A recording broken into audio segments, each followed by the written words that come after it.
Chers frères et sœurs, bonjour. Bonjour, chers frères et sœurs. Que la paix et la grâce de Dieu soient avec nous tous. Alors, pour débuter notre culte d'adoration ce matin, nous allons prendre notre chant habituel. Il y a une douce harmonie.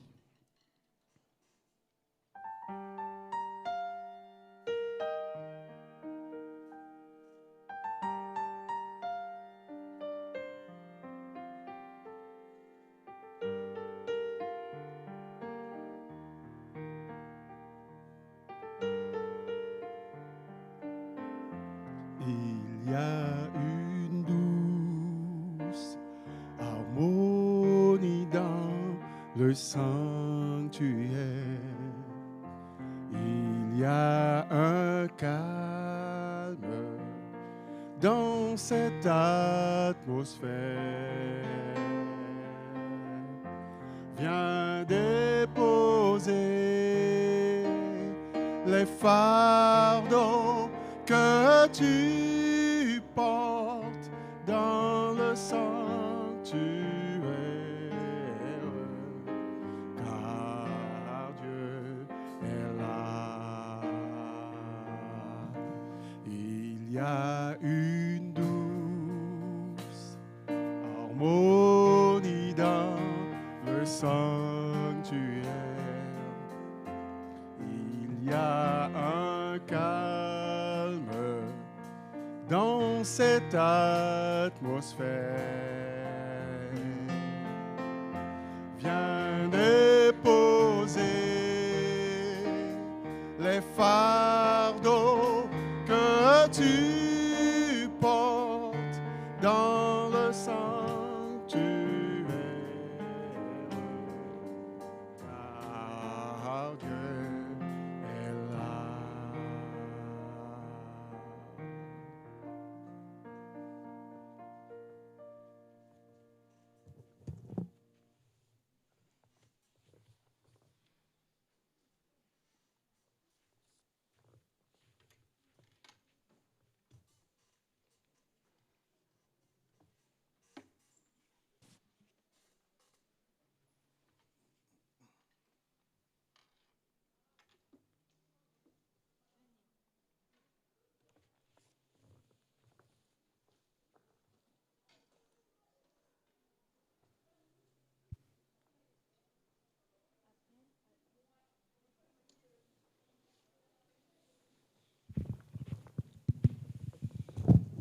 Appel à l'adoration.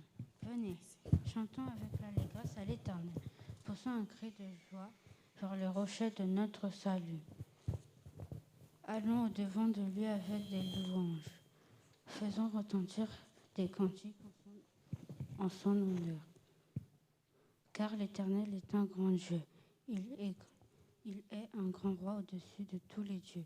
Il tient dans sa main les profondeurs de la terre et les sommets des montagnes. Les sommets des montagnes sont à lui. La mer est à lui, c'est lui qui l'a faite. La terre aussi, ses mains l'ont formée. Venez, prosternons-nous, humilions-nous. Fléchissons le genou devant l'Éternel, notre Créateur. Amen.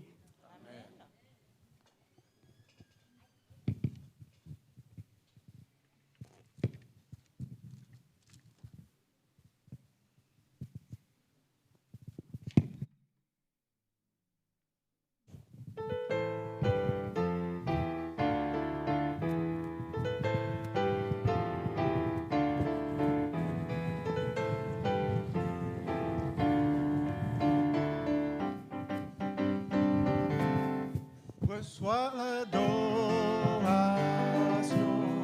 tu es le roi de l'histoire, notre victoire, digne es-tu Seigneur, Emmanuel. Reçois l'adoration,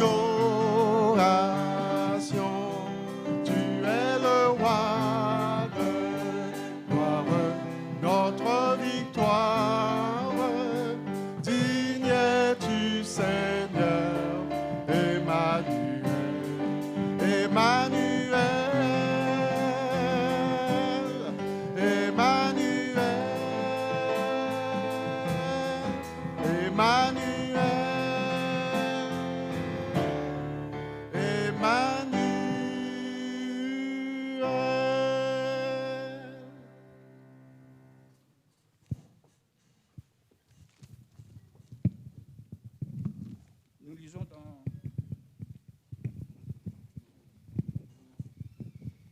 dans le livre Exode chapitre 20, versets 8 à 11. Souviens-toi du jour du repos pour le sanctifier. Tu travailleras 6 jours et tu feras ton ouvrage, mais le 7e jour est le jour du repos de l'Éternel ton Dieu. Tu ne feras aucun ouvrage, ni toi, ni ton fils, ni ta fille, ni ton serviteur, ni ta servante, ni ton bétail, ni l'étranger qui est dans tes portes. Car en 6 jours, l'Éternel a fait les cieux, la terre, la mer et tout ce qui est contenu, et il s'est reposé le 7e jour. C'est pourquoi l'Éternel a béni le 7e jour, a béni les jours du repos et l'a sanctifié. Amen. Amen.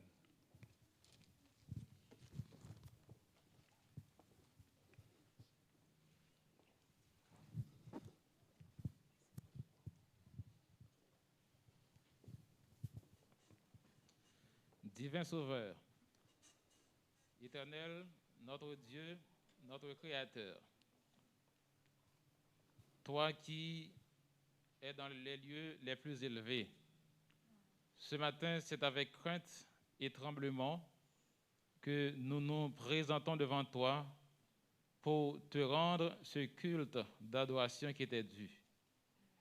Tu es souverainement élevé, tu tiens dans ta main les profondeurs de la terre. En ce saint jour, tu nous convoques. Nous répondons présents à cette convocation. Conscients de notre indignité, nous te demandons d'être indulgents vis-à-vis de nous. Reçois le culte que nous allons t'offrir. Remplis-nous de ta présence. Nous avons prié ainsi. Au nom de Jésus. Amen. Amen.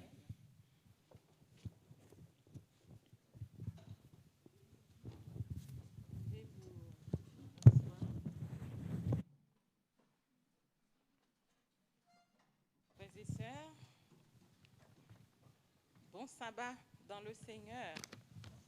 Est-ce que vous êtes contents d'être ici en présence de Dieu? Amen. Oui, c'est une sainte convocation. Dieu est devant la porte pour nous accueillir. Il nous a déjà souhaité la bienvenue à chaque fois que nous rentrons. Dieu nous a déjà souhaité une bienvenue parce que c'est lui qui nous a convoqués ce matin. Oui, nous sommes là pour adorer le grand roi, le Je suis, le créateur de toutes choses. Je vous souhaite une bienvenue dans le Seigneur. Là où vous êtes, sur les réseaux sociaux et à l'église, partout où vous êtes pour nous écouter, je vous souhaite une cordiale bienvenue au nom de notre Créateur et au nom de l'Église. Vous avez choisi la bonne part. Vous avez choisi le meilleur, d'être au pied du Maître. Comme David a dit, voici la journée que l'Éternel a faite, que cette journée soit pour nous un sujet d'allégresse et de joie. Soyez dans la joie, soyez dans le contentement, soyez dans la crainte aussi, dans la révérence, parce que notre Dieu est là. Encore une fois, bienvenue dans le Seigneur. Je demande s'il y a quelqu'un qui nous visite pour la première fois, vous pouvez vous mettre debout et nous pourrions faire connaissance avec vous. On n'a pas de visiteurs. On est tous des habitués. On est tous enfants de la maison. Encore une fois, bienvenue. Nous allons chanter à notre chantre du jour, Frère Jonas. Le chant approprié pour que nous puissions nous souhaiter mutuellement une bienvenue dans le Seigneur.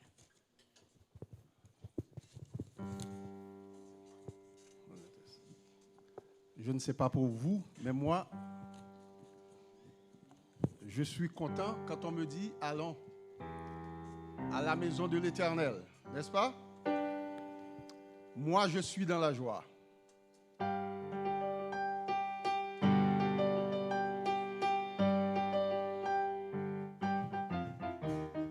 Moi, je suis dans la joie.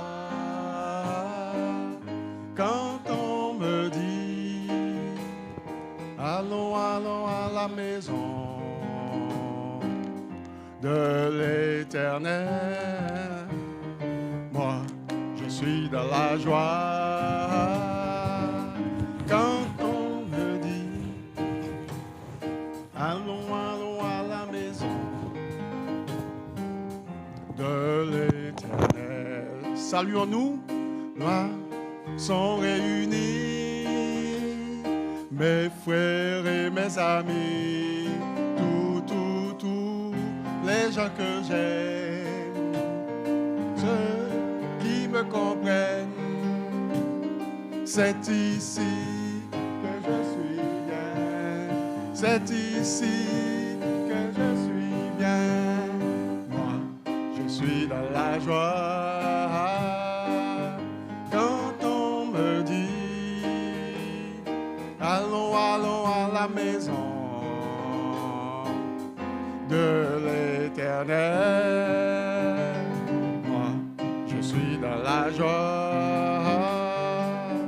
Quand on me dit, allons, allons à la maison de l'Éternel. Bienvenue à toutes et à tous. Vous pouvez vous rasseoir.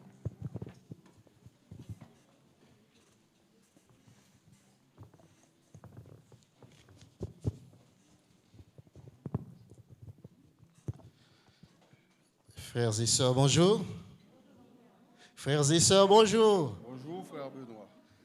Dieu a été bon pour vous pendant cette semaine. Amen.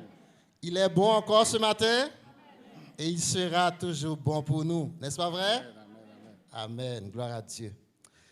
Et nos textes de réflexion pour cette journée de sabbat se trouvent dans 1 Samuel chapitre 16, dans un premier temps, le verset 7, et 1 Corinthiens chapitre 10, les versets 23 et 24. Je lis pour vous. Mais l'Éternel dit à Samuel, ne prends pas garde à son apparence et à sa haute taille, car je l'ai rejeté. Alors, excusez-moi, c'est la version un petit peu différente. Il ne s'agit pas de ce que l'homme considère. L'homme regarde à ce qui frappe les yeux, mais l'Éternel regarde au cœur. 1 Corinthiens chapitre 10, les versets 23 et 24. Tout est permis, mais tout n'est pas utile. Tout est permis, mais tout n'édifie pas. Que personne ne cherche son propre intérêt, mais celui d'autrui. Maintenant, nous allons chanter sous la direction de notre frère Jonas au numéro 488 et après on va prier.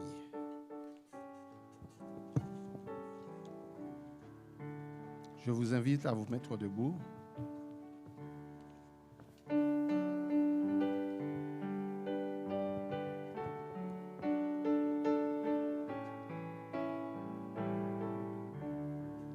Comme un enfant qui sert son père avec amour, avec honneur. Je veux t'aimer, je veux te plaire, te servir, oh Dieu, mon sauveur.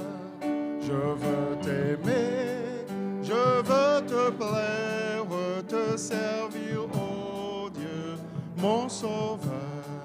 Comme un enfant, je veux sans crainte te livrer mon cœur à toujours, accomplir ta volonté sainte, compter sur ton divin secours, accomplir ta volonté les saintes comptaient sur ton divin séjour. Ta puissante grâce a fermé cœur à devant ta face, humble et joyeux, de t'obéir. Fais-moi marcher devant ta face, humble, joyeux, de t'obéir.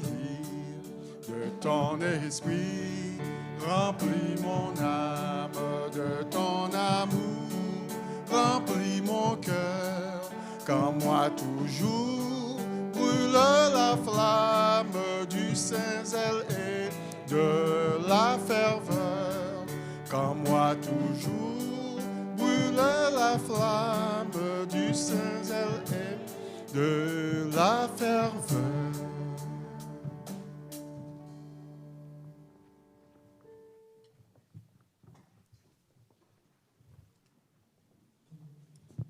J'invite ceux qui le peuvent à me rejoindre dans la prière à genoux.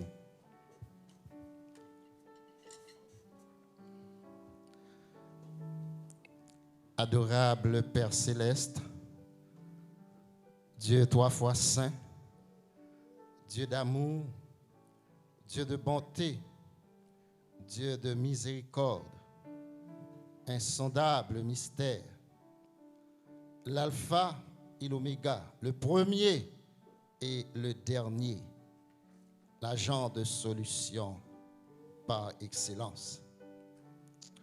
Ce matin, nous sommes vraiment reconnaissants envers toi pour tout ce que tu as fait pour nous et ce que tu fais actuellement. Tu as été pour tes enfants un refuge de génération en génération et tu l'es encore ce jour pour nous, chacun agenouillé devant ta face en ces lieux. Nous te disons merci, Père, pour la vie, pour le souffle de vie, le mouvement et l'être. Lorsque nous considérons comment la situation est présente vraiment dans ce monde, une gravité énorme, des gens qui tombent un peu partout à longueur de la journée, chaque jour, tous les jours, des gens qui meurent. Mais nous ne sommes pas meilleurs qu'eux, mais tu nous as fait grâce. Et nous sommes bien vivants ce jour pour t'offrir un culte. Oh, s'il te plaît, Père, daigne l'accepter pour nous. Daigne agréer ce culte d'adoration. Merci pour ta sainte présence parmi nous. Merci de nous avoir gardés, préservés, protégés au cours de cette semaine. En ce matin, nous voulons nous remettre entre tes mains tout entier, entièrement. S'il te plaît, Père, plane sur cette assemblée. Prends position au milieu de nous et en nous. Oh, que tu passes aussi chez tous nos frères et sœurs sur Zoom, sur YouTube et sur tous les réseaux sociaux, ceux qui adorent avec nous, nous les remettons entre tes mains. Papa, ce matin, j'en suis sûr qu'il y en a parmi nous qui sont malades. Avec l'assurance que tu nous pardonnes, avec l'assurance que tu nous acceptes, car c'est toi qui dis, invoque-moi au jour de la détresse, je te délivrerai, tu me glorifieras. Père, agis en ce lieu, en cet instant. Guéris tous ceux qui sont malades, maladies physiques, spirituelles, mentales, psychiques, morales. Oh, nous avons besoin en ce lieu, en ce jour, une guérison de façon intégrale. Papa, agis pour nous de grâce. Pitié pour l'église de Maranatha de Stein. Pitié pour l'église de Noisy-le-Grand. Pitié pour toutes les églises des régions parisiennes et pourquoi pas dans le monde entier. Nous avons besoin de toi, Père. Ton peuple compte sur toi. Nous n'avons que toi. Papa, agis pour nous. Ton serviteur va parler en ton nom. Notre bien-aimé frère Wilfried, il a besoin de toi. Que tu lui accordes une double portion de ton esprit afin que cette parole qu'il va nous transmettre puisse nous parvenir sans aucune altération, afin que tes enfants puissent être édifiés à salut, remplis de grâce, fortifiés, encouragés, sauvés pour le temps et pour l'éternité. Nous remettons entre tes mains le pasteur, le berger de cette église, de ces deux communautés. S'il te plaît, il est entre tes mains. Que tu l'utilises selon ton bon vouloir et selon ta sainte volonté, afin qu'il puisse amener à bien ton troupeau. Merci encore. Écoute, exauce, pardonne, délivre, sauve ton peuple, bénis ton héritage, au nom de Jésus-Christ de Nazareth, qui vit, qui règne et qui demeure au siècle et des siècles. Amen.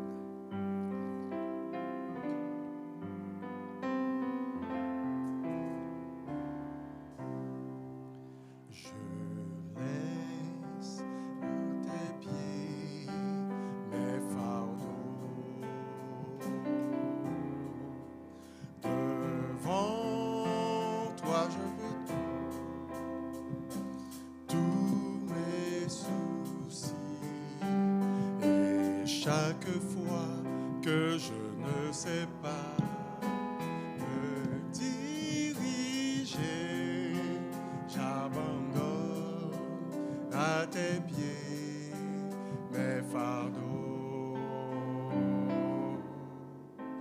J'abandonne à tes pieds mes fardeaux.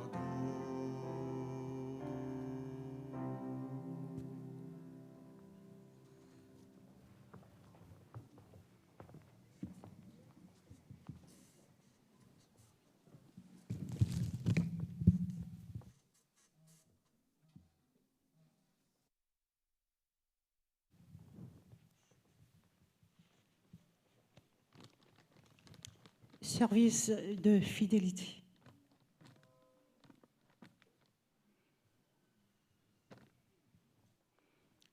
Apportez à la maison du trésor toute la dîme, afin qu'il y ait des provisions dans ma maison.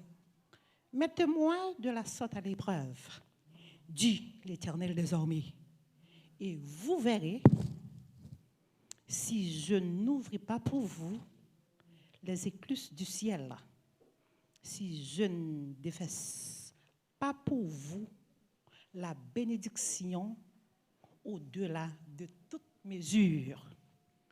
Mes bien-aimés, vous êtes priés à passer les sébilles. Pour ce faire, nous chanterons le chant approprié.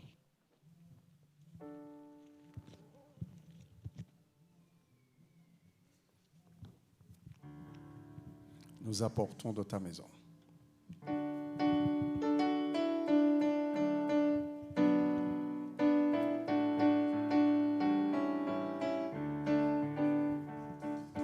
Nous apportons dans ta maison un sacrifice de louange.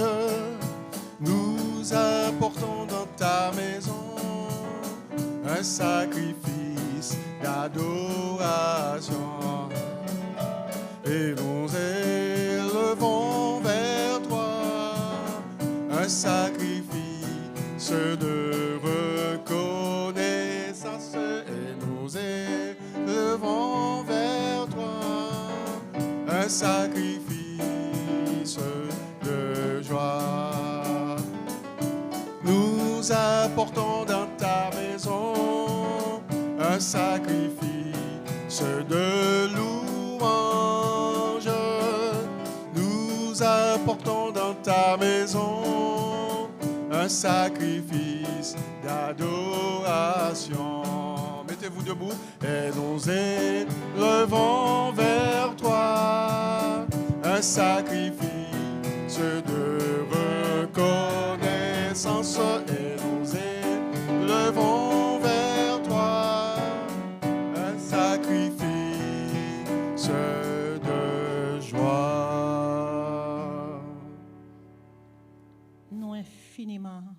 remercier, Papa, non, que dans le ciel là, pour présence parmi nous. C'est pour nous bénir depuis le soleil la lever, jusqu'à ce que le coucher, nous devons recevoir louange avec exaltation, parce qu'on mérite.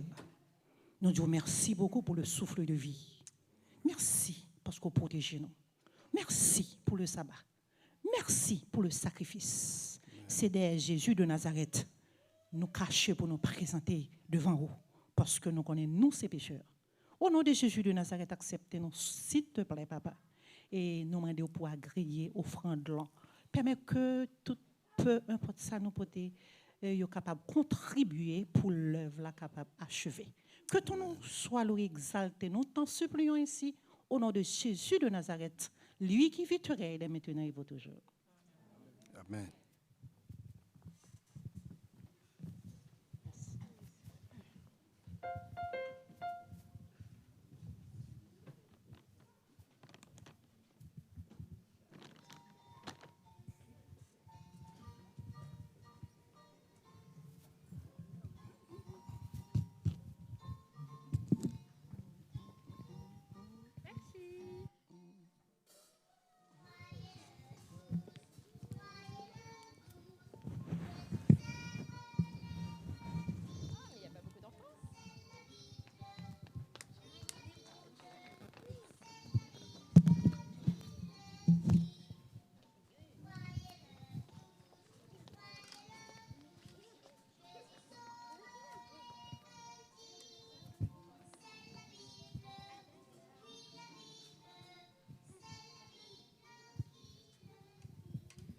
Bonjour les enfants.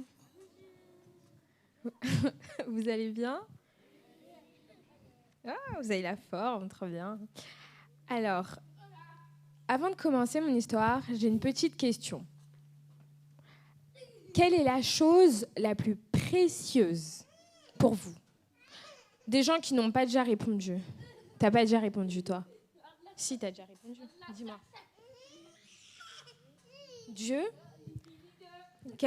Quelqu'un d'autre a une réponse? Le cœur. Les pieds. Tes pieds? Tes pieds. Quelqu'un d'autre? Caleb? La vie? Personne d'autre? Ok. Donc, toi, tu m'as dit Dieu. Si Dieu, c'est le plus important pour toi, hein, c'est vraiment quelque chose de très précieux pour toi. Donc, tu veux bien me prêter ta maman. T'en as pas besoin. C'est pas très précieux.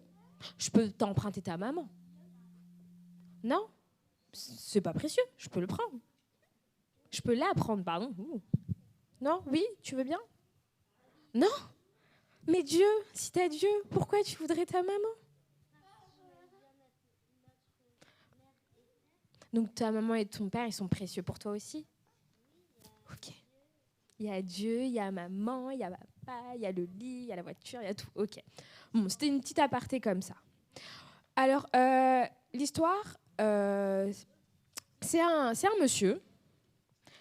Un monsieur qu'on va appeler... Comment vous voulez l'appeler, le monsieur? Jérémie. Jérémie, Jérôme, Jérémie. C'est bien, Jérémie.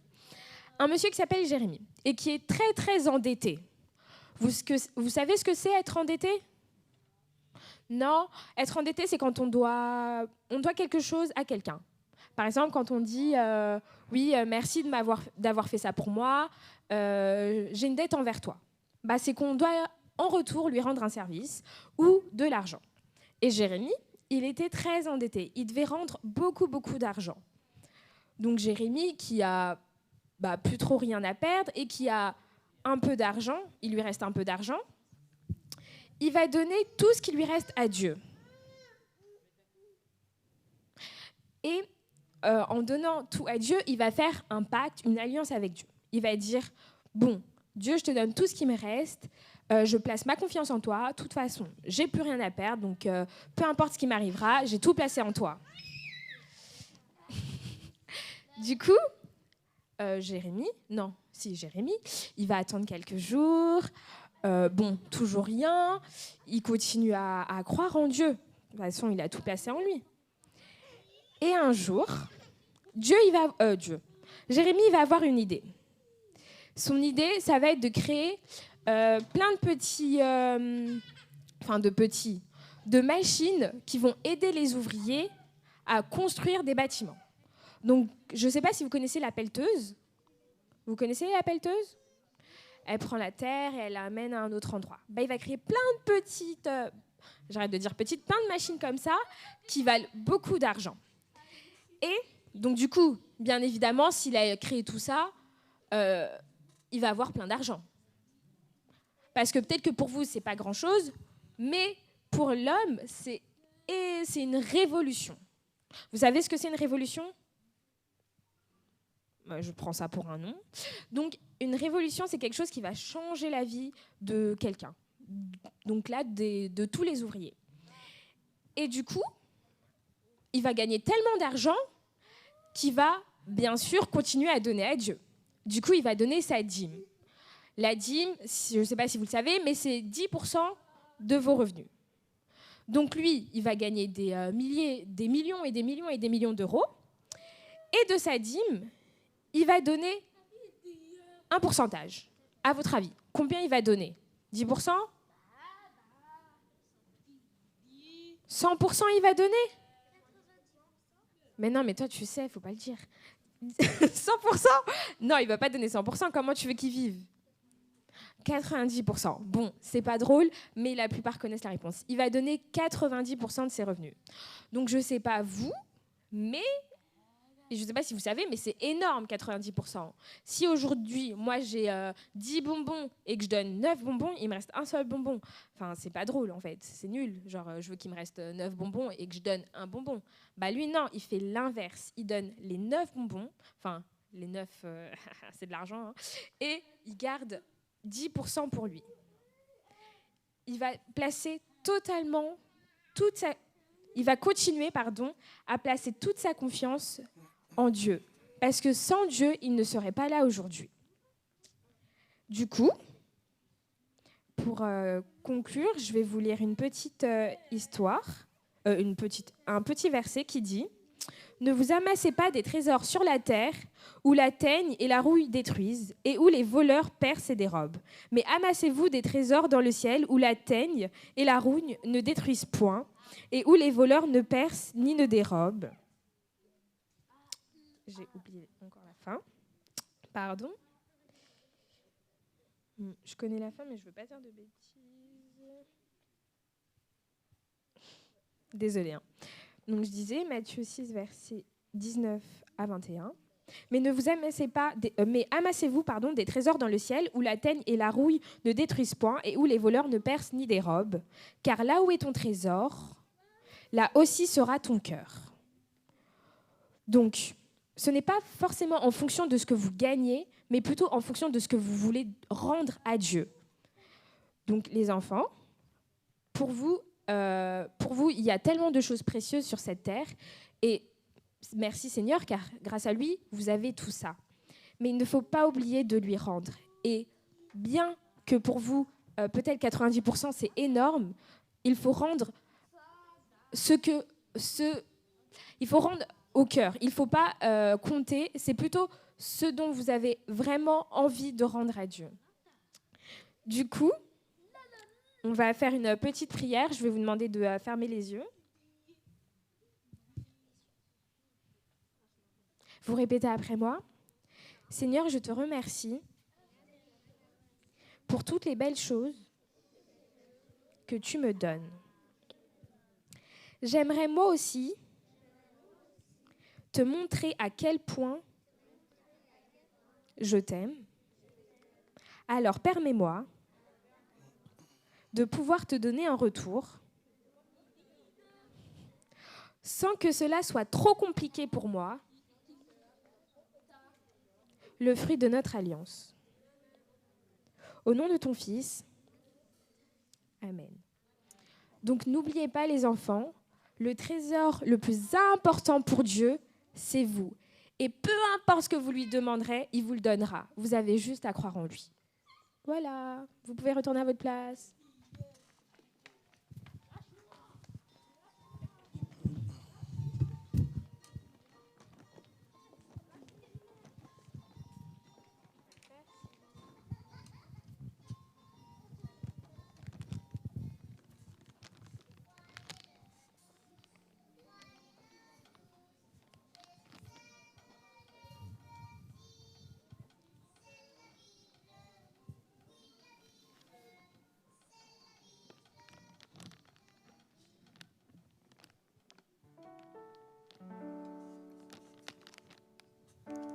Chers frères et sœurs, nous sommes ici ce matin pour louer le nom du Seigneur.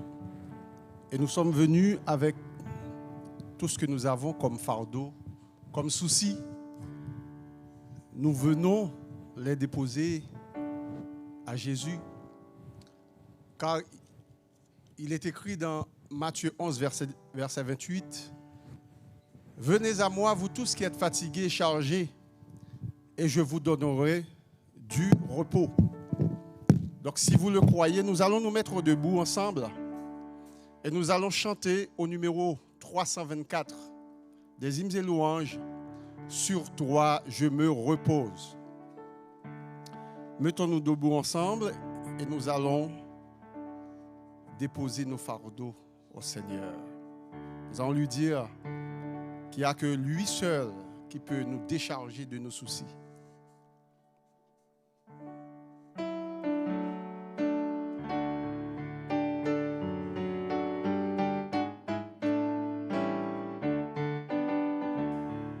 Sur toi je me repose, ô Jésus mon sauveur. Faut-il donc autre chose pour un pauvre pécheur? Conduit par ta lumière, gardé par ton amour, vers la maison du Père, marchant de jour en jour. Sur toi je me repose, ô Jésus mon sauveur. Faut-il donc autre chose pour un pauvre pécheur? Ah, ma misère est grande, mais tu m'as pardonné.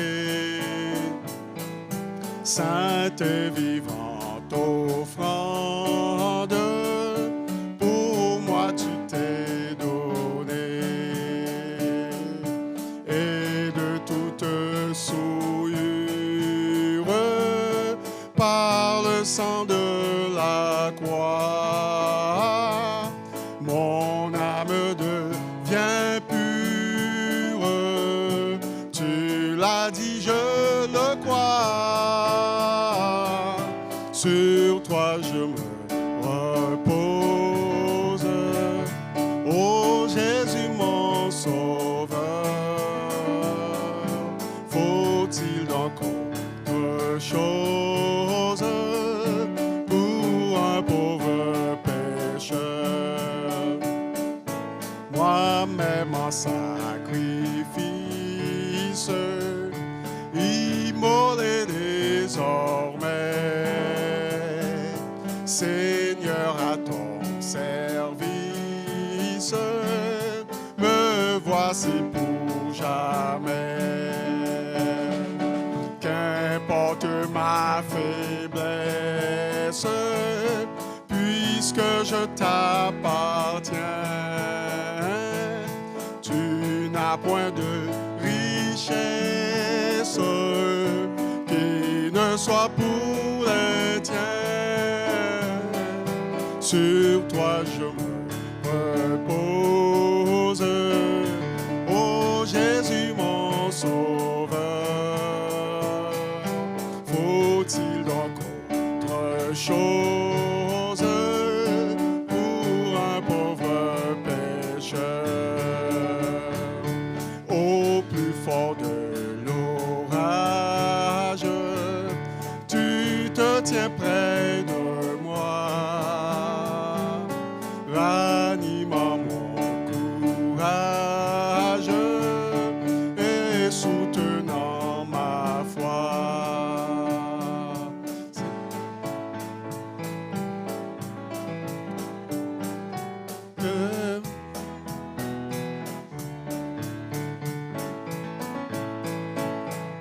Je veux entendre l'Église.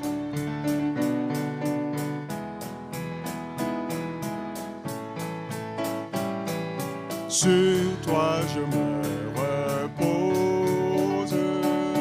Oh Jésus mon sauveur, faut-il encore autre chose pour un pauvre pécheur?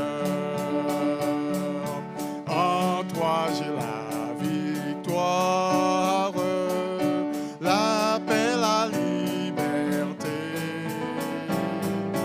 À toi je rendrai gloire durant l'éternité. Si du bonheur qui passe, la source doit tarir pour vivre et pour vivre et pour mourir. Sur toi je me repose.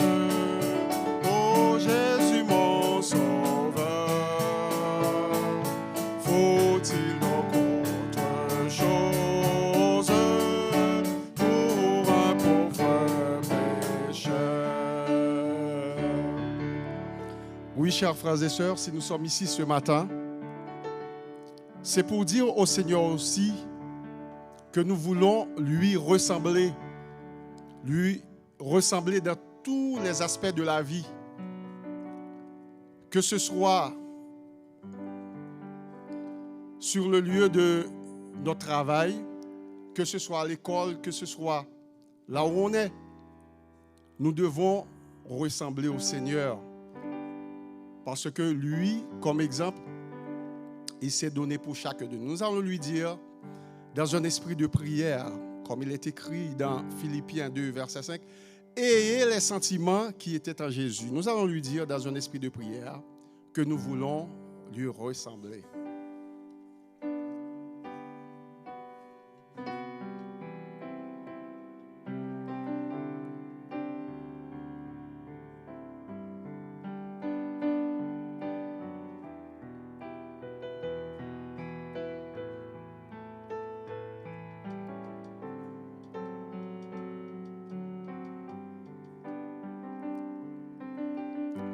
Te ressembler, Jésus, c'est mon espoir suprême.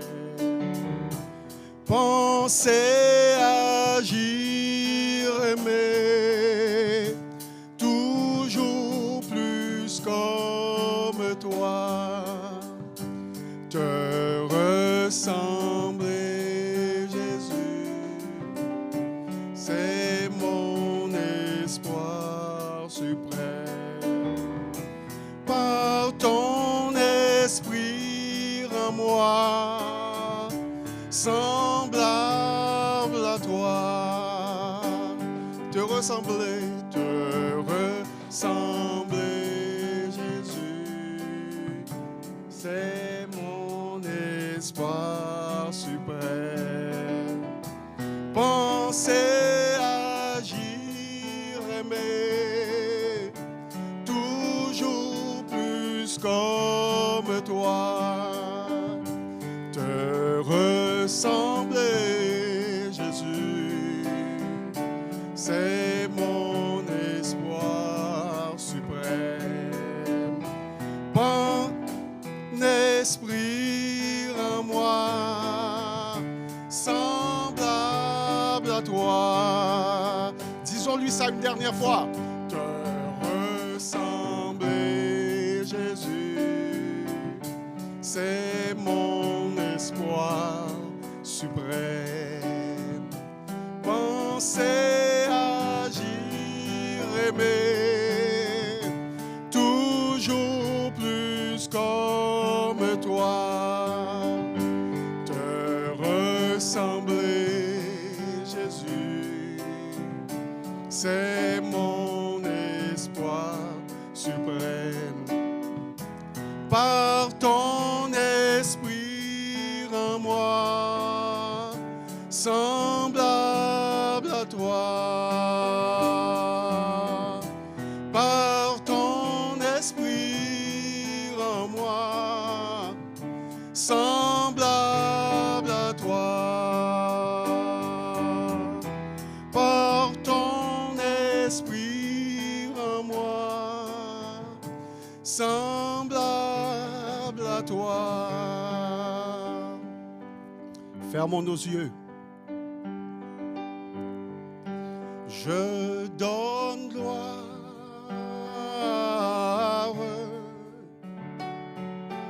gloire. Donnons gloire à notre Seigneur. Gloire à l'agneau. Je donne gloire.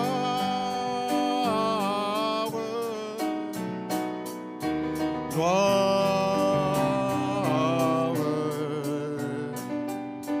gloire à l'agneau. Je donne gloire, je donne gloire. Il mérite la gloire. Gloire, gloire.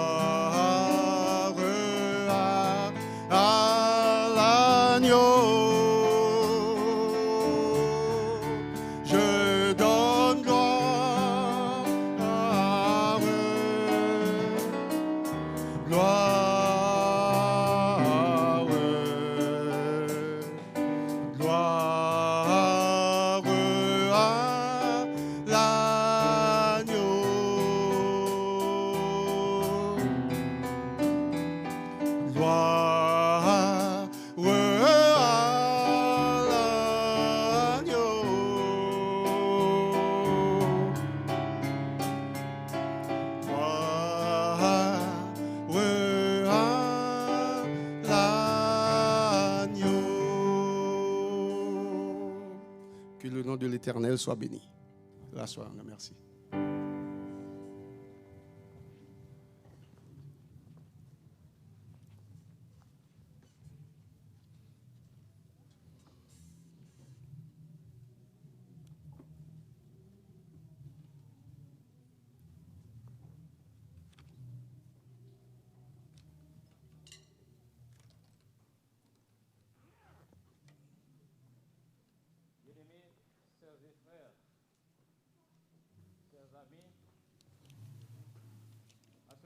Qu'il me soit permis de vous saluer dans le précieux nom de notre Seigneur et Sauveur Jésus-Christ.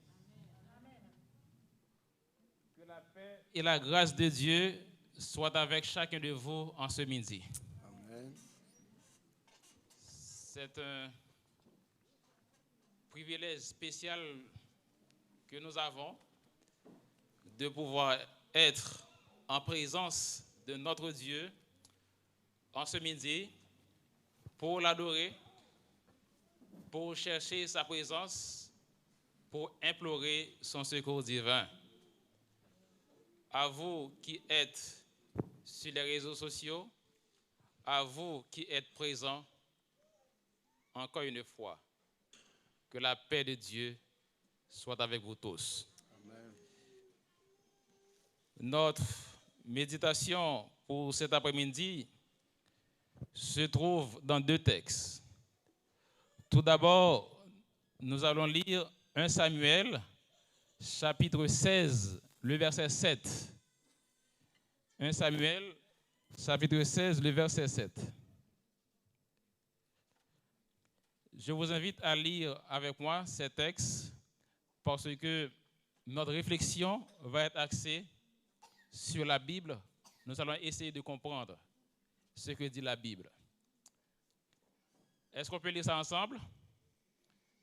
Et l'Éternel dit à Samuel, ne prends point garde à son apparence et à la hauteur de sa taille, car je l'ai rejeté. L'Éternel ne considère pas ce que l'homme considère.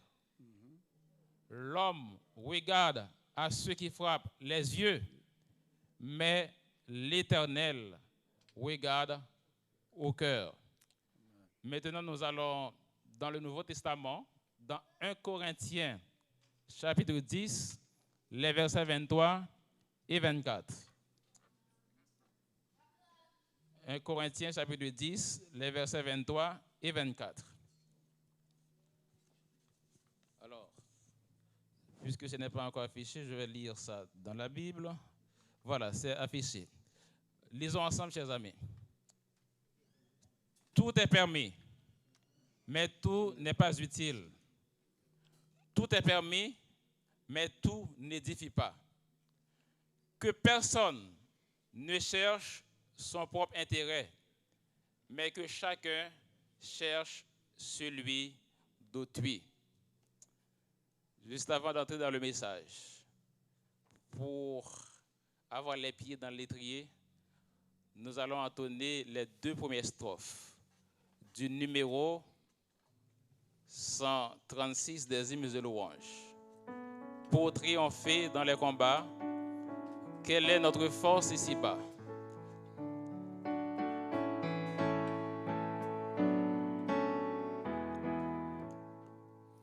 Pour triompher dans les combats, quelle est notre force ici-bas? Quelle est la divine lumière qui nous dirige et nous éclaire dans la pluie sombre de l'erreur? C'est la parole du Seigneur. Quel est le glaive à 2 tranchants dont les coups sont assez puissants pour percer toutes les armures et faire de saintes blessures en pénétrant jusque au cœur? C'est la parole du Seigneur. Prions le Seigneur. Éternel, notre Dieu et notre Père, humblement prosternés devant ta majesté en ce midi, nous sommes venus à toi parce que tu es notre lumière, tu es notre boussole. Lorsque nous sommes dans la confusion, lorsque nous sommes perdus, lorsque nous n'avons pas nous perdons notre direction, tu es pour nous comme un phare sur la plage qui guide les navires perdus, les navires en ballottage. Tu nous donnes ta parole comme lampe à nos pieds et lumière sur nos sentiers pour nous guider sur le chemin de cette vie. Tandis que nous allons ouvrir cette parole, nous te demandons de nous envoyer ton Esprit Saint, de rendre notre cœur réceptif à ta parole et surtout que ta parole produise des effets positifs dans la vie de chacun de tes enfants. Au nom de Jésus, nous t'avons prié. Amen. Amen. Notre méditation pour ce midi a pour titre « La liberté chrétienne, une liberté encadrée ». Voulez-vous lire ça avec moi? La liberté chrétienne, une liberté encadrée. En tant que chrétiens, frères et sœurs, chers amis, nous avons beaucoup de choses en commun. C'est une évidence, me direz-vous. Par exemple, en tant que chrétiens, nous croyons tous que l'univers a été créé par Dieu. En tant que chrétiens, nous croyons tous que Satan est un ennemi commun à vaincre, bien entendu en s'appuyant sur la puissance de Dieu. En tant que chrétiens, nous croyons tous dans la justification par la foi. Nous croyons tous que Jésus est celui par qui nous avons la rédemption. Y a-t-il quelqu'un ici présent qui ne croit pas dans ces choses? Cela m'étonnerait. Donc, étant donné que nous avons une foi commune, nous avons un objectif commun, c'est-à-dire le salut. Évidemment, nous avons beaucoup de choses en commun. Si on devait faire une liste des choses que nous avons en commun, la liste serait longue, n'est-ce pas? parce que nous partageons la même philosophie. Nous avons un même but. Nous sommes nourris dans la même sauce. Donc c'est pour cela que nous avons beaucoup de choses en commun.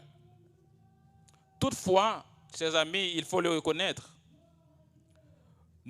Quoique nous ayons beaucoup de choses en commun, nous n'avons pas toujours la même perception, la même appréciation face à un certain nombre de choses.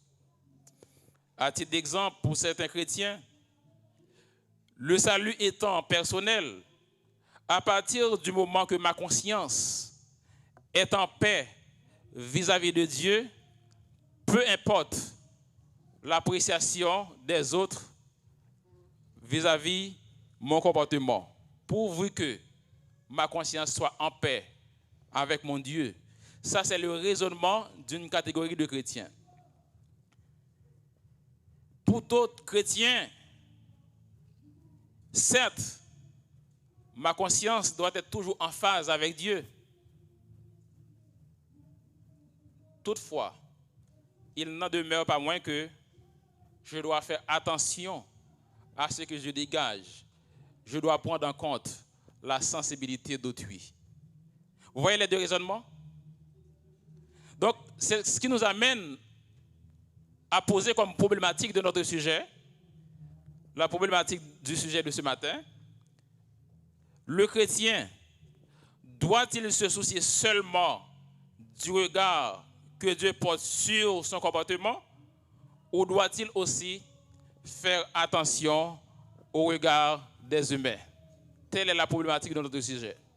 Je vais relire ça, c'est très important parce que c'est notre axe de réflexion ce matin. Le chrétien doit-il se soucier seulement du regard que Dieu porte sur son comportement, ou doit-il aussi faire attention au regard des humains? Voici, tel est l'axe de notre réflexion ce matin. Comme je viens de le dire, et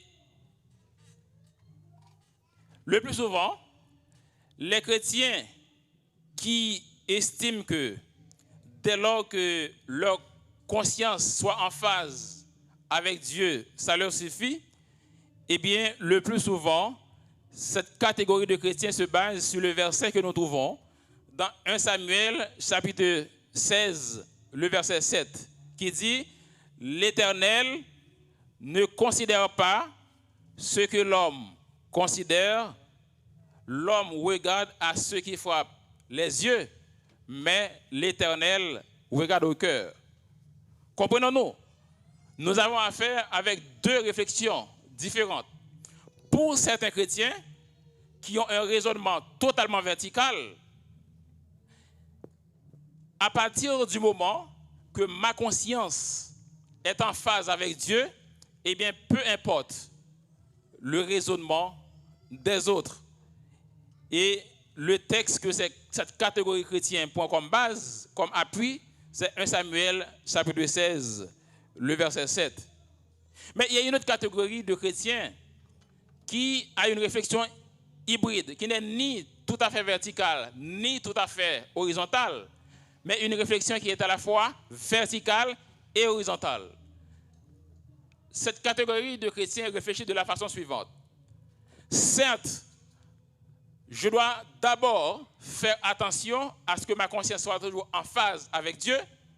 Néanmoins, comme je suis un être grégaire, c'est-à-dire un être social fait pour vivre en société, eh bien, en tant que chrétien, je dois aussi faire attention au regard des humains. Je dois faire aussi attention à la sensibilité des humains.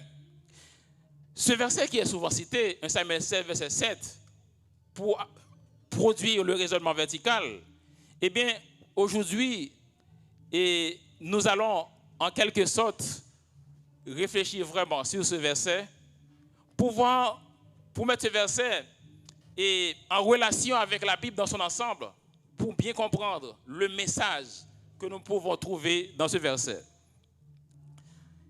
L'Éternel ne considère pas ce que l'homme considère. L'homme regarde à ce qui frappe les yeux, mais l'Éternel regarde au cœur. Il faut dire que ce verset nous apporte deux informations. On va voir si ça fonctionne.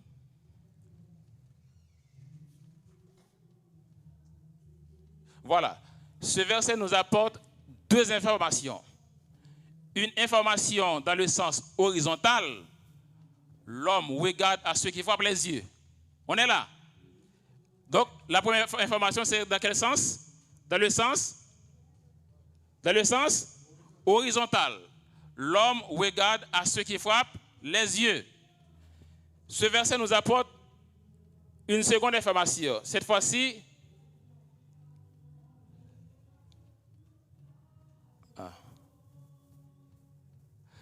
une information dans le sens vertical.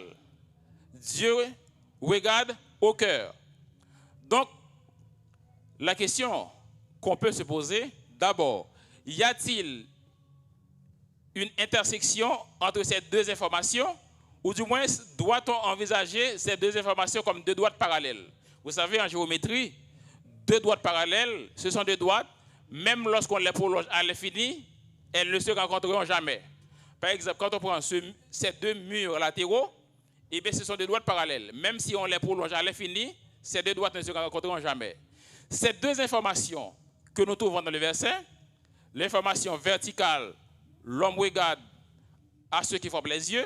Non, l'information horizontale, l'homme regarde à ceux qui frappent les yeux. Et l'information verticale, Dieu regarde au cœur.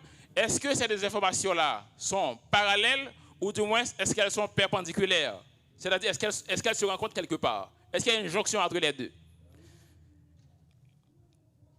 Donc, nous allons analyser de façon distincte ces deux informations. D'abord, analysons l'information verticale.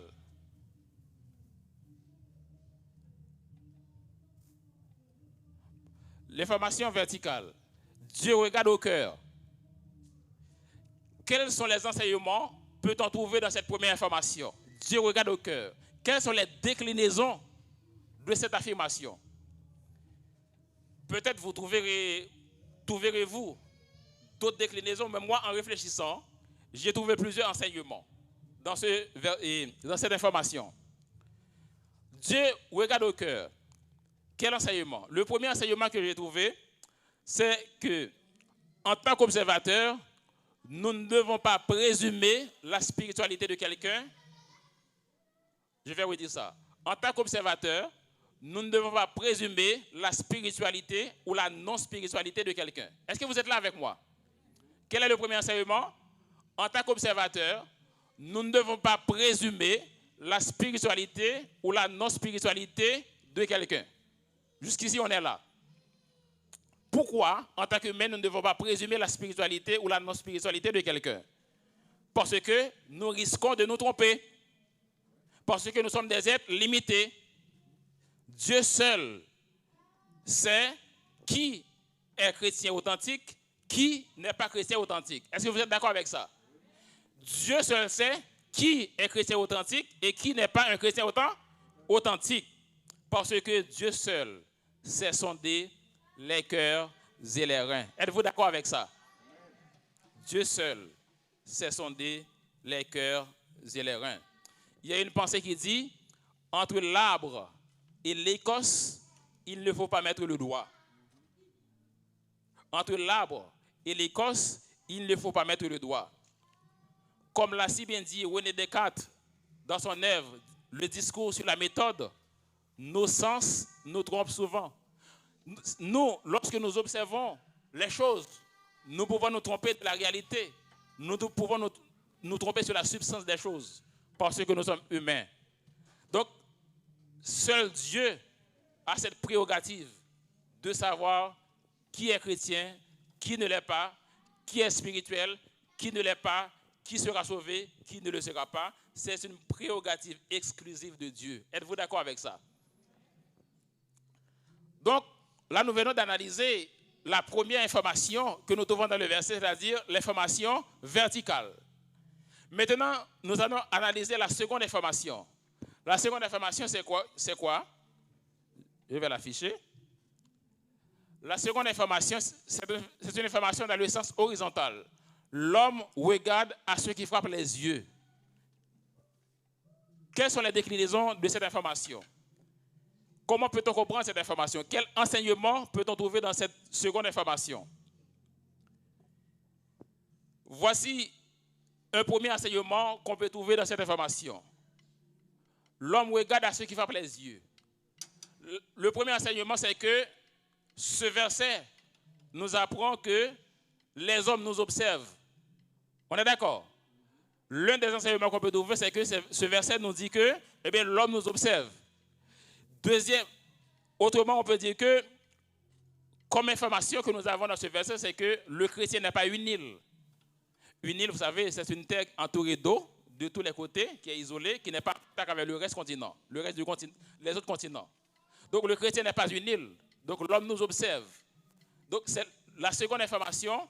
Donc c'est le premier enseignement qu'on peut trouver dans la seconde information, c'est-à-dire l'information horizontale. L'autre enseignement qu'on peut tirer, c'est que il faut éviter l'apparence du mal, car cela peut nuire à notre vie sociale et spirituelle. Comment expliquer ça? L'homme regarde à ceux qui frappent les yeux. Je peux faire quelque chose. Dieu ne va pas se tromper. Dieu va savoir exactement pourquoi je fais telle ou telle chose. Mais l'homme n'a pas cette possibilité de savoir pourquoi j'ai tel ou tel comportement. Eh bien, sachant que l'homme n'est pas en mesure de savoir pourquoi je fais telle ou telle chose, pourquoi j'ai tel ou tel comportement, eh bien, je dois éviter d'avoir des comportements interprétables. Je dois éviter d'avoir une attitude, des attitudes qui peuvent faire l'objet des interprétations diverses et variées. Parce qu'une fois que j'ai une attitude qui peut faire l'objet d'interprétations diverses et variées, eh bien, cela peut créer des troubles, en fait.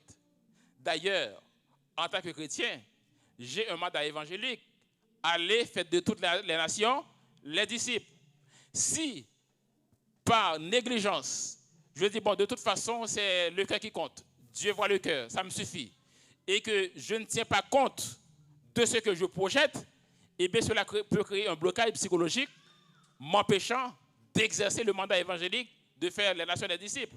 Parce que l'homme regarde à ceux qui frappent les yeux. Donc la sagesse veut que j'évite tous les comportements ambigus, j'évite toutes les situations qui peuvent faire l'objet d'interprétations diverses et variées. J'ai pris un exemple ce matin, parce qu'en pédagogie, un seul exemple vaut mieux que 10 000 paroles. J'ai pris un exemple ce matin, je vais vous le proposer. Imaginez deux frères qui habitent à Neuilly. Et à la fin de la journée, qui décident d'aller faire un peu de footing pour dégoûter les jambes. On est d'accord? Il y a l'un des frères qui fait le raisonnement suivant. Vous savez, il y a le bois de Boulogne à côté. En même temps, il y a beaucoup de verdure. C'est intéressant de faire du footing. Mais en même temps, Bois de Boulogne, c'est un endroit qui est réputé pour de grandes abominations. Parmi ces deux frères chrétiens qui habitent à Neuilly, qui décident de faire du footing, il y a un qui fait le raisonnement suivant. Qui dit, bon, c'est vrai que Bois de Boulogne, c'est un endroit qui a une mauvaise réputation. Moi, je me connais, Dieu me connaît. Je vais faire mon footing, peu importe des gens qui pourraient douter, ça n'a pas d'importance. L'essentiel, c'est que Dieu connaît mon cœur. Ça, je vais faire mon footing quand même. Ça, c'est le raisonnement du premier frère. Vous me suivez?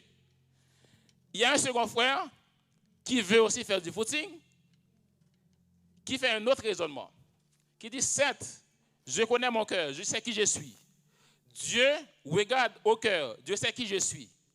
Même lorsque, donc, en allant faire du footing au Bois de Boulogne, qui est un endroit réputé pour abomination, en sortant de ces bois, quelqu'un qui me voit peut s'interroger sur ma présence. Et bien le second frère, il dit, au lieu de créer une situation qui va amener des personnes peut-être à s'interroger sur ma présence dans ce lieu, eh bien je décide tout simplement, je vais faire mon footing sur les quais de préférence. Entre ces deux frères, lequel est le plus sage? Le premier qui a dit de toute façon, je vais faire mon footing, peu importe ce que les gens pensent, ou du moins le frère qui dit que Dieu connaît mon cœur.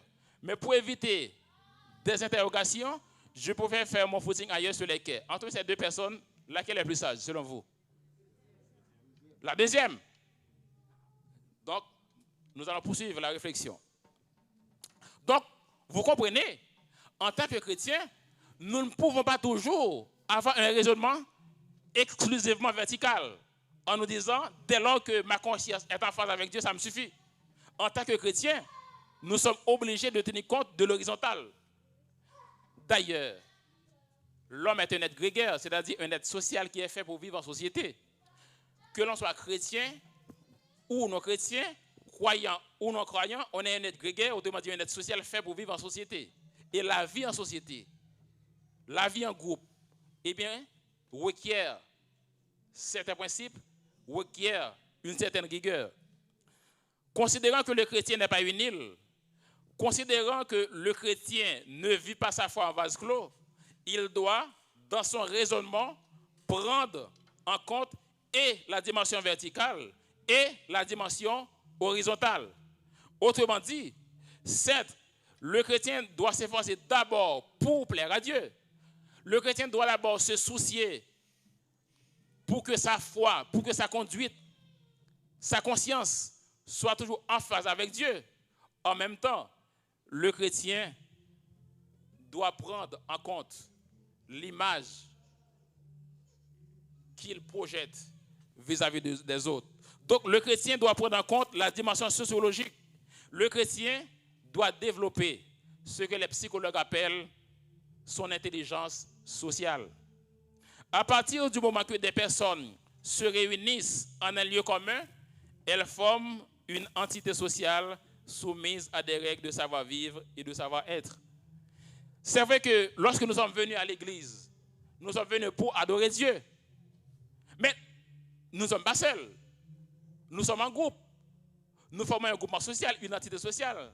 Et bien, qui dit entité sociale dit des codes sociaux. Qui dit groupement social dit des codes sociaux. C'est-à-dire que nous ne pouvons pas nous affranchir de l'horizontalité. Nous ne pouvons pas faire abstraction des codes sociaux en disant que Dieu regarde mon cœur, ça me suffit. Et nous allons voir plus loin pourquoi on doit prendre en compte et l'aspect horizontal et l'aspect vertical. Dans toutes les entités sociales, qu'elles soient une association, une église ou autre, eh bien, apparaissent inéluctablement ce que les sociologues appellent les codes sociaux. À ce sujet, il y a une sociologue qui s'appelle Isabelle Filiosa, qui a écrit un livre très intéressant. Le livre s'intitule « Comment développer son intelligence sociale ». Mais juste avant, j'ai posé une question ce matin. Je vais vous poser la même question juste avant d'entrer dans le raisonnement de la sociologue. Quand on est à l'église, on est venu pour rencontrer Dieu. Vous êtes d'accord avec ça? Est-ce que vous êtes là? Quand on est à l'église, on est venu pour rencontrer Dieu. On est d'accord? Pendant que je suis venu pour rencontrer Dieu, par exemple, quand je suis assis dans l'assemblée, quand je baille, est-ce que je dois mettre la main devant la bouche? Oui? Mais je suis venu pour rencontrer Dieu. Dieu voit mon cœur, ça me suffit. Pourquoi dois-je mettre la main devant la bouche quand je baille? Pourquoi selon vous? Parce qu'il y a du monde autour de moi. Parce que je suis dans une entité sociale. Je suis dans un groupe social. C'est-à-dire quand on est à l'église, il n'y a pas que la verticalité qui compte, eh bien l'horizontalité, ça compte aussi. On est d'accord. Maintenant, revenons sur ce livre écrit par la sociologue Isabelle Filiosa, ce livre qui s'intitule « Comment développer son intelligence sociale ». Il y a un sous-titre qui m'intéresse particulièrement, que j'ai noté pour aller dans le sens de notre réflexion de ce matin. Le sous-thème est le suivant: la politesse, respect du code social. Nous allons lire ça, soyons attentifs. Elle écrit ceci: la politesse consiste à respecter les codes sociaux et les rituels en vigueur dans la culture donnée. Les codes culturels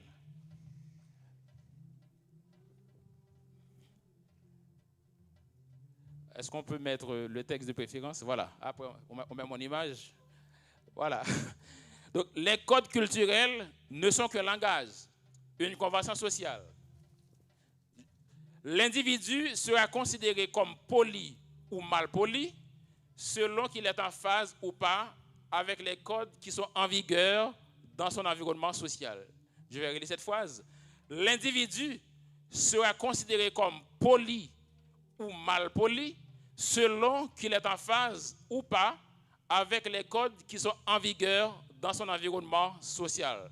Donc, ce qui est poli ici n'est pas forcément poli ailleurs. Vous comprenez le raisonnement? Donc, elle donne plusieurs exemples pour illustrer cette pensée. Et le premier exemple, j'y ai fait allusion ce matin. En France, on dit qu'il est de bon ton de terminer son assiette. Quand on est invité quelque part à manger, eh bien, il est bien séant de terminer son assiette. Quand on termine son assiette, donc, on envoie un message au cuisinier pour lui dire que le repas était très bon. C'est ça quand on termine son assiette. Eh bien, si en France, il est bon ton de terminer son assiette, c'est bien séant de terminer son assiette, eh bien, ce n'est pas la même chose ailleurs. Elle explique que une expérience qu'elle a faite au Maroc, elle a été au restaurant et française qu'elle est, sachant qu'il est bon ton de terminer son assiette, elle s'était efforcée, elle ne pouvait même pas, hein, elle s'était efforcée de terminer son assiette pour ne pas paraître mal polie. Pourtant, au Maroc, le fait de terminer son assiette ne signifie pas qu'on est poli, cela signifie qu'on est mal poli. Si en France, quand on termine son assiette, on dit au cuisinier que le repas était très bon, alors qu'au Maroc, quand on termine son assiette, on dit au cuisinier que le repas n'était pas intéressant. Donc, voilà comment elle était mal à l'aise. Et ce que je dis, donc, dans notre culture haïtienne, c'est pareil. Le plus souvent, quand le mari laisse toujours une bouchée dans l'assiette pour sa femme. Oui, vous connaissez ça. Et le plus souvent, donc, quand on va quelque part, nous donne à manger, on laisse une bouchée pour l'enfant. L'enfant qui va nous amener de l'eau, on lui laisse une bouchée dans l'assiette. C'est vrai ou pas? C'est-à-dire que ce principe, ce code selon lequel il est bon ton de terminer son assiette, eh bien, c'est poli en France, mais ce n'est pas poli ailleurs. Donc, ce qui est poli ici n'est pas poli ailleurs. Elle a pris un autre exemple, le mot merci. On nous a appris que le mot merci est un mot magique. Ce mot peut nous ouvrir des portes, n'est-ce pas? C'est ce qu'on nous apprend depuis notre plus tendre enfance, notre plus petite enfance. Donc, on nous répète ça matin, midi, soir, merci. Parce que le mot merci, ça peut nous ouvrir des... C'est un mot magique qui peut nous ouvrir des portes. C'est ce qu'on nous a appris. Et pourtant, si le mot merci est un mot magique, il est un mot magique en Occident, mais pas partout. Et là, prenons l'exemple en Chine. Le mot merci ne signifie pas qu'on est poli. Quand on dit merci à l'interlocuteur, cela peut froisser l'interlocuteur. Le fait de dire merci, eh bien, c'est une façon de créer une distance entre toi et ton interlocuteur. Vous voyez la différence? En France, le mot merci signifie qu'on est poli. C'est un mot magique qui nous ouvre des portes. C'est indispensable. C'est une clé même. Et pourtant, elle nous explique dans son livre comment développer son intelligence sociale. Elle nous explique dans son livre qu'au Maroc, non pas au Maroc, en Chine, quand on dit merci, eh bien, c'est une façon de dire à l'interlocuteur, c'est une façon de créer une distance entre moi et mon interlocuteur. Cela peut froisser mon interlocuteur. Vous voyez la nuance? Donc, ce qui est poli ici n'est pas poli ailleurs. Et donc, quelle est la solution? Ce qui est poli ici n'est pas poli ailleurs, mais quelle est la solution? La solution, c'est l'adaptation. Il faut développer son intelligence sociale, c'est-à-dire s'adapter à la culture, à la sensibilité du groupement social dans lequel on se trouve. Car la transgression sociale peut nuire à la vie sociale de l'individu concerné. Développer son intelligence peut s'avérer utile dans tous les groupes sociaux, y compris les groupes dont la raison d'être première est le salut des âmes. Il y a des personnes qui peuvent dire, bon, de toute façon, toutes ces choses-là, c'est de n'importe quoi, moi je suis libre. Sommes-nous vraiment libres? Sommes-nous totalement libres? Sur le plan juridique, on n'est pas totalement libre. On peut conduire, Mais il y a des panneaux sur la route qui nous disent à quelle vitesse qu'on doit rouler. On a le droit de conduire, mais on doit s'arrêter au stop. Sur le plan juridique, on n'est pas libre. La liberté est le droit de faire ce que la loi permet, dit Montesquieu. Sur le plan philosophique, on n'est pas libre. La liberté est le droit de faire ce qui ne nuit pas aux autres. Sur le plan sociologique, on n'est pas libre. Ce n'est pas par l'introspection que je puis me connaître par l'œil de la société, Auguste Comte. C'est-à-dire que dans la société, il y a beaucoup de choses que nous faisons. Nous ne les faisons pas pour nous-mêmes, mais c'est parce que nous n'avons pas d'autre choix que de prendre en compte la sensibilité de l'entité sociale à laquelle nous appartenons. Sur le plan spirituel, on n'est pas libre, on n'est pas totalement libre. Tu pourras manger de tous les arbres du jardin. C'est la liberté, sauf l'arbre qui est au milieu du jardin. Donc la liberté, que ce soit sur le plan juridique, philosophique, sociologique et spirituel, la liberté a toujours des bornes. On n'est jamais totalement libre. Donc un individu dans sa sphère sociale n'est jamais totalement libre. L'homme regarde à ceux qui frappent les yeux, mais l'Éternel regarde au cœur. En gros, en tant que chrétiens, nous ne pouvons pas nous contenter seulement de l'état de notre conscience. Nous ne pouvons pas seulement nous contenter de l'état de notre conscience. Nous devons aussi prendre en compte notre environnement social, la sensibilité dans le groupe, dans l'entité à laquelle nous appartenons, que cette entité soit à connotation spirituelle ou à connotation exclusivement sociale. Et un cas pratique, c'est la meilleure façon pour assimiler un cours, n'est-ce pas? À l'école, que ce soit à l'école secondaire ou à l'université, donc il y a le cours magistral.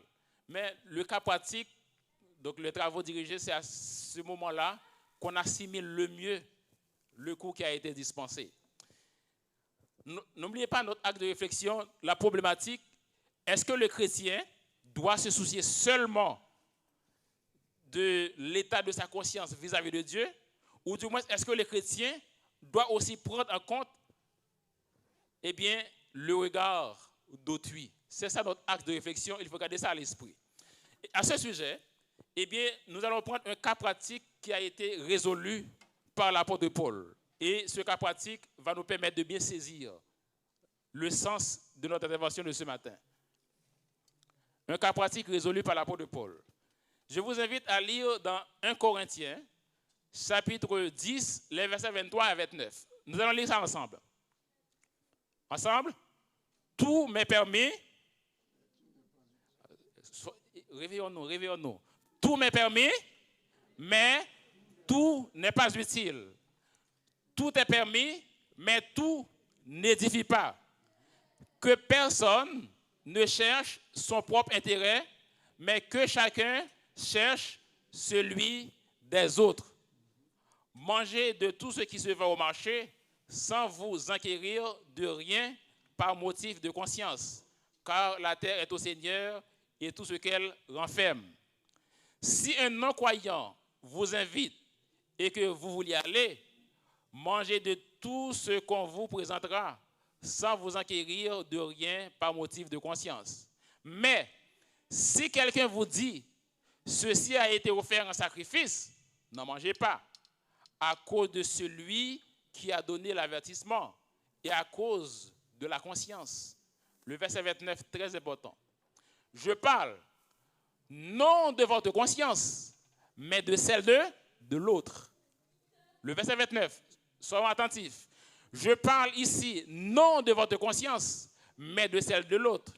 Pourquoi, en effet, ma liberté serait-elle jugée par une conscience étrangère? Texte sans contexte, c'est un prétexte. Il faut rappeler le contexte des choses, le contexte de ce chapitre. Il y a un principe qui était connu de tous les chrétiens de l'église de Corinthe. C'est que les chrétiens ne doivent pas manger des aliments qui ont été des animaux qui ont été sacrifiés aux idoles. Ce principe était connu de tous, était accepté de tous. Mais il y a un problème. Quand on va acheter une viande au marché, sait-on que cette viande a été préalablement offerte au sacrifice ou pas? Voilà le dilemme. Mais les chrétiens n'avaient pas exactement le même comportement face à ce dilemme. Il y avait deux approches, il y avait deux attitudes différentes. Il y a une catégorie de chrétiens qui fait la réflexion suivante. De toute façon, la Bible dit tout simplement qu'il ne faut pas manger des animaux impurs à partir du moment que l'animal n'est pas un animal impur au regard de Lévitique chapitre 11. Eh bien, dès que je vais au marché, je vois que la viande, c'est un animal pur, je ne vais pas me questionner si cette viande, cet animal a été offert en sacrifice ou pas. J'achète, ma viande, je mange dès lors que ce n'est pas un animal impur. Ça, c'était le raisonnement d'une catégorie de chrétiens. Vous suivez? Il y avait une deuxième catégorie qui a fait un autre raisonnement. L'autre raisonnement, c'est que la viande qui est vendue au marché, je ne sais pas si ça vient des sacrifices ou pas. Et d'ailleurs, si quelqu'un me voit en train d'acheter cette viande, ça peut amener la personne à s'interroger, ça peut créer des troubles. Et bien, cette catégorie de chrétiens était très préconeuse. Eh bien, la solution que ces chrétiens ont trouvée, bon, je me passe de ça, je n'achète pas de viande. Et dans le texte, il apparaît que l'apôtre Paul s'était penché du côté de la deuxième catégorie, qui s'était dit, bon, est-ce vraiment utile d'acheter cette viande? Est-ce que je ne peux pas faire autrement? Eh bien, l'apôtre Paul s'était penché du côté de la deuxième catégorie. Donc, ici, Paul n'aborde pas la problématique en termes de péché ou pas. Ici, nous voyons que Paul, au lieu d'inviter les chrétiens à s'assurer que leur conscience est en paix, eh bien, l'apôtre Paul leur a proposé un autre axe de réflexion. Est-ce que c'est utile? Tout est permis, mais tout n'est pas utile. Donc, parfois, il y a des problématiques auxquelles on fait face. On ne doit pas aborder cette problématique en termes est-ce que c'est péché ou pas péché, parce qu'il n'y a pas un verset biblique pour chaque situation. Et l'axe de réflexion que l'apôtre Paul nous invite à utiliser, est-ce vraiment utile? Tout m'est permis, mais tout n'est pas utile. Donc l'apôtre Paul dit au verset 29, je dis cela, je parle ici, non pas de votre conscience, mais celle de l'autre. L'apôtre Paul aurait pu tout simplement se contenter de 1 Samuel 16, verset 7. L'Éternel regarde au cœur. Était-ce l'option de l'apôtre Paul? Vous êtes là? Était-ce l'option de l'apôtre Paul? Donc, dès que Dieu va à votre cœur, donc peu importe le doute que votre acte peut susciter. L'apôtre Paul ne s'était pas opté pour cette réflexion. L'apôtre Paul a choisi une solution médiane, a invité les chrétiens à réfléchir autrement. Mais cette chose-là, ce comportement-là, est-ce vraiment utile? L'apôtre Paul nous invite à réfléchir sur l'utilité des choses. Pourquoi exposerais-je ma liberté à être condamné du fait qu'un autre a des scrupules de conscience? Pourquoi serais-je critiqué au sujet d'un aliment pour lequel je rends grâce à Dieu? Que rien. Nous allons lire ça dans 1 Corinthiens 10, les versets 32 et 33. Que rien dans votre comportement ne soit une occasion de chute, ni pour les Juifs, ni pour les païens, ni pour les membres de l'Église de Dieu. Agissez comme moi, qui m'efforce en toutes choses de m'adapter à tous. Je ne considère pas ceux qui me seraient avantageux, mais je recherche le bien du plus grand nombre pour leur salut. Amen ou pas amen? Nous voyons les différents arguments de Paul lorsqu'il nous invite parfois à ne pas réfléchir est-ce péché ou pas péché. Si on dit est-ce péché ou pas péché, il faudrait que nous trouvions un verset biblique. Il y a des problématiques pour lesquelles il n'y a pas de verset biblique c'est la sagesse et le discernement qui viennent en rescousse. Vous m'entendez? Il y a des situations pour lesquelles on n'a pas de verset biblique pour les trancher. Et bien c'est la sagesse et le discernement qui viennent en rescousse. Et c'est ce qu'a fait l'apôtre Paul. Écoutez, lisons les arguments de Paul. J'ai été faible avec les faibles, afin de gagner les faibles. Je me suis fait tout à tous, afin d'en sauver de toute manière quelques-uns. Je fais tout à cause de l'évangile, afin d'y avoir part. 1 Corinthiens 9, verset 19 à 23. Notez bien, ce qui n'est pas profitable, ce qui n'édifie pas, mais détruit l'œuvre de Christ, n'est pas un exercice légitime de la liberté chrétienne. On va relire ça.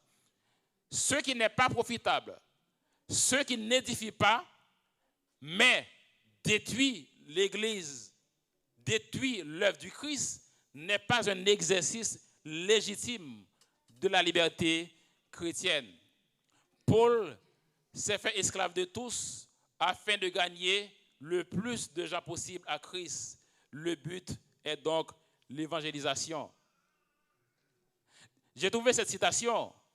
Donc, quand une fois elle ne vient pas de moi, je prends le soin de vous dire que c'est une citation d'un autre commentateur. Cette fois, elle n'est pas de moi, mais je l'ai trouvée intéressante. La liberté chrétienne n'est pas un bien dont l'individu dispose souverainement. Elle est soumise à une norme qui est ici l'intérêt des autres. On va relire ça. La liberté chrétienne n'est pas un bien dont l'individu dispose souverainement. Cette liberté, la liberté chrétienne, elle est soumise à une norme qui est ici l'intérêt des autres. Car, bien que je sois libre à l'égard de tous, je me suis rendu le serviteur de tous afin de gagner le plus grand nombre. Avec les Juifs, j'ai été comme Juif afin de gagner les Juifs. Avec ceux qui sont sous la loi, comme sous la loi, quoique je ne sois pas moi-même sous la loi, afin de gagner ceux qui sont sous la loi.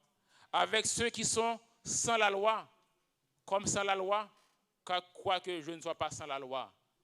Ainsi, tout n'est pas bon pour nous. Tout n'est pas avantageux pour le salut du plus grand nombre. Ainsi, tout n'est pas bon pour nous. Tout n'est pas avantageux pour le salut du plus grand nombre. Voici. Non, on termine ici.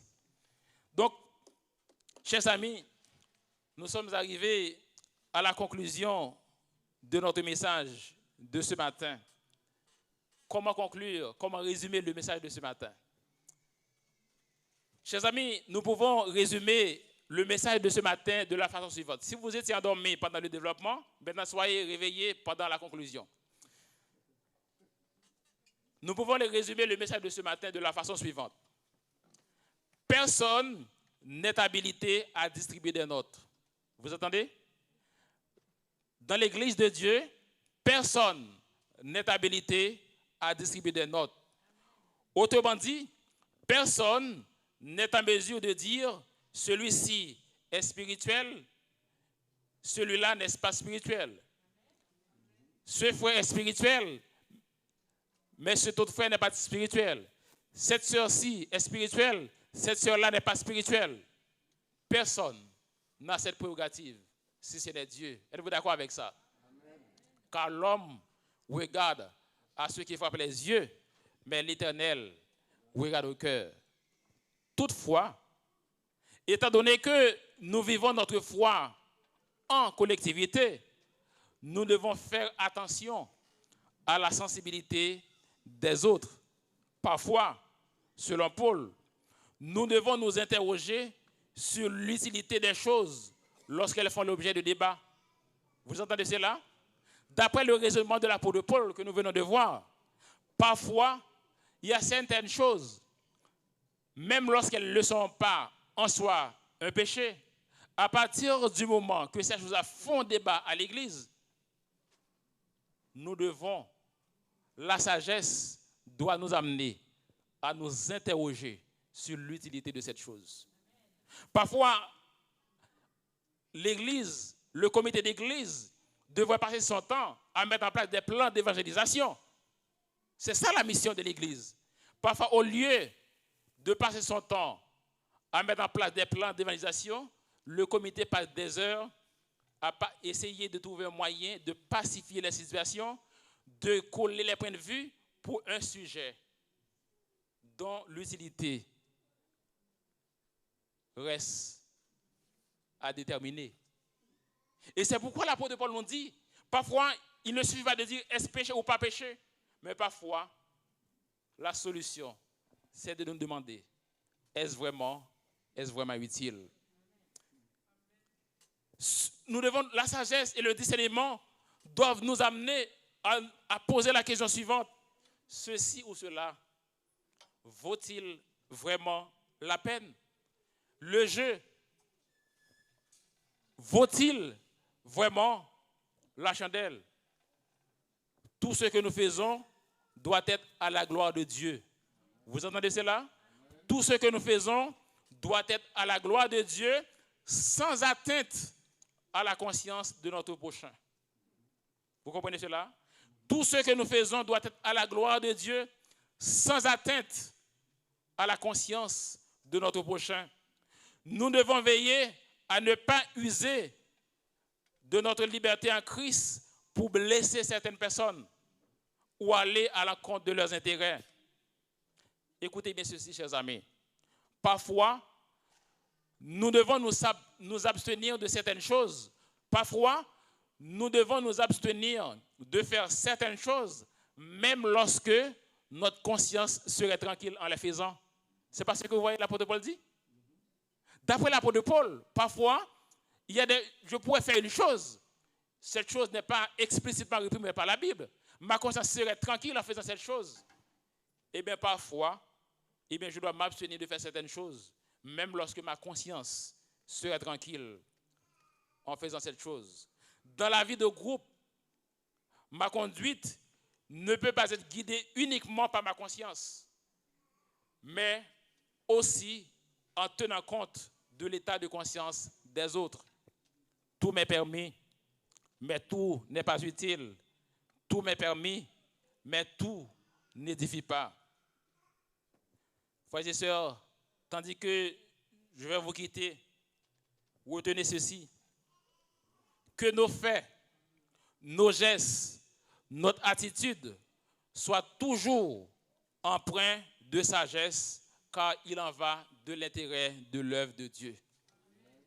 Que nos faits, nos gestes, notre attitude soient toujours empreints de sagesse et de discernement, car il en va de l'intérêt de l'œuvre de Dieu. Quand la Bible se tait sur tel ou tel sujet, eh bien, la sagesse et le discernement doivent prendre le relais. Êtes-vous d'accord avec ça? Quand la Bible se tait sur tel ou tel sujet, la sagesse et le discernement doivent prendre le relais. Eh bien, chers amis, que la sagesse et le discernement qui animaient Paul, que cette sagesse et ce discernement nous animent tous pour le bien-être de tous, pour notre édification commune et pour la gloire de Dieu. Que Dieu nous soit en aide.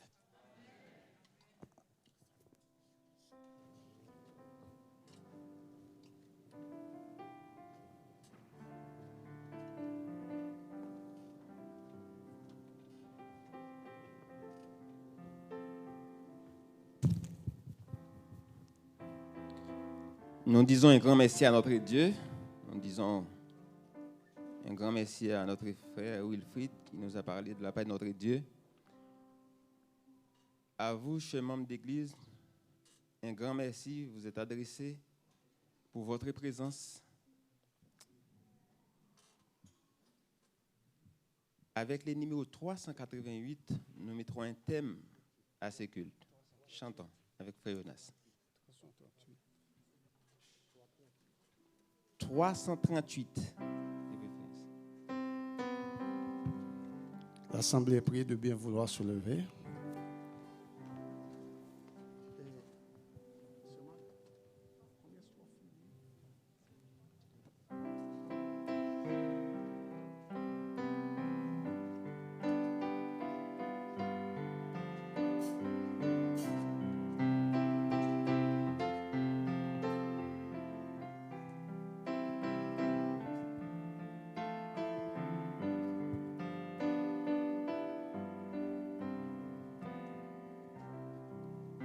Léguer les honneurs de la terre sont à mes yeux pertes chimères. Dès que je contemple la croix où fut cloué le roi des rois, où fut cloué le roi des rois. Quatrième. Ton amour, ô sainte victime, amour éternel et sublime, réclamons mon cœur chaque jour, heure après heure et sans retour, heure après heure et sans retour.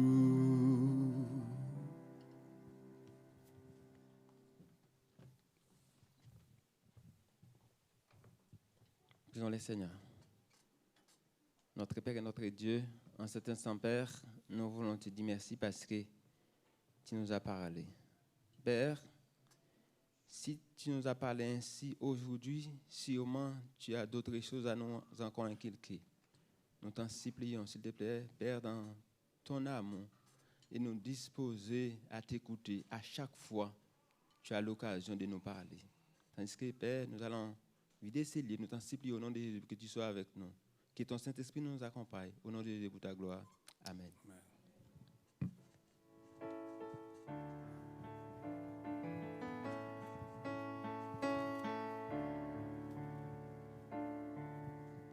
Dieu te bénit et te garde, qu'il rayonne sur toi, qu'il t'accorde sa grâce. Ton Dieu se tourne vers toi, te donne la paix. Dieu te bénit et te garde, qu'il rayonne sur toi, qu'il t'accorde sa grâce. Ton Dieu se tourne vers toi, te donne la paix.